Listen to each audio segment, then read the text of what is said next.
centers are rapidly becoming one of the hungriest power beasts on the planet. So how does edge computing play into that?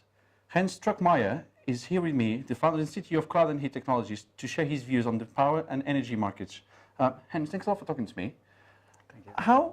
What are today's challenges when it comes to power in the data center space? Well, due to this huge amount of data that is produced and will be produced in the next couple of years, you need a lot of processing power, and that will eat up energy. And a couple of years ago, there were forecasts that the energy will not rise in data centers. But nowadays, it's clear that the energy will rise. And it will rise, actually, there's some forecasts to more than 20% of the global electricity will go to ICT in the year 2030. About 25%, yeah.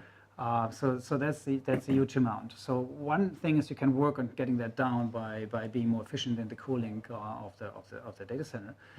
But if you can't be more efficient, the next possibility is that the energy that's converted to heat with the servers can be reused.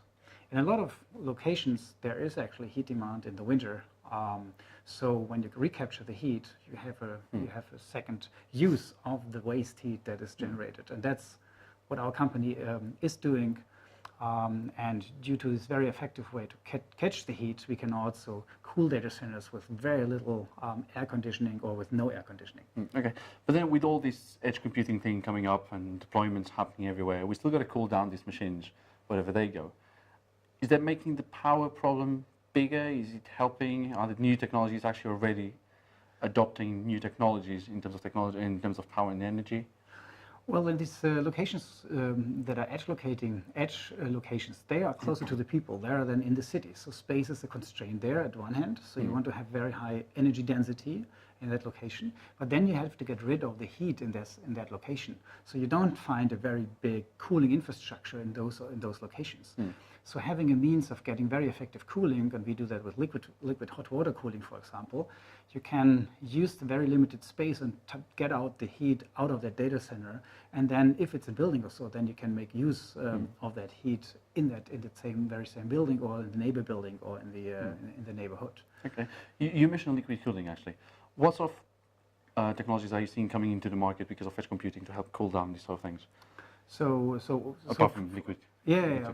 First of all, there we see, of course, advances in the air cooling, but we see a lot is going on in the general liquid cooling market. There's solid immersion cooling, there's direct water cooling, there's indirect water cooling, and there's the use also of heat pumps, which can be either use the air to convert it to water, or it can be a water heat pump that uses the hot water to pump it up to higher temperature levels to make use out of that heat, or chill the water down to cool basically the server or the infrastructure. Okay. The one thing that we hear a lot about is, and it's not just on the edge computing side, it's on the data center side, cybersecurity side, on every single industry, is collaboration.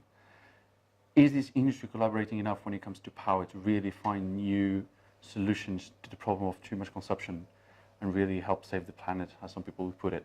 Yeah.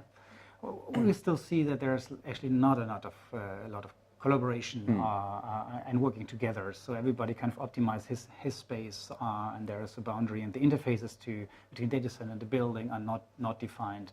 And also regard a data center, a modern data center, as a big energy player. So actually also thinking of how to manage the energy of the data center and maybe of the batteries helps to maybe help the grid as well, that is fed by renewable energy, for example, that is fluctuating in different locations.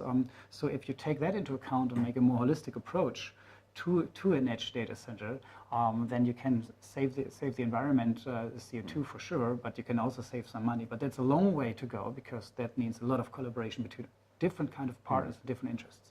Which are still very siloed in their operations. So we are very early in that. I think we are still very early in that game, but it's a big chance to set up very effective computing that is beyond these hyperscale data centers. Okay. Then when it comes to Cloud&Heat, what are you doing in the edge computing space? So we have 24 locations in Germany, are spreading now to North Europe. So by locations, you mean? These are data center locations that we run, where we run a distributed cloud services, and we are also selling data center plans and also hardware and software to run a data center, also as a white labeling solution for some of our customers.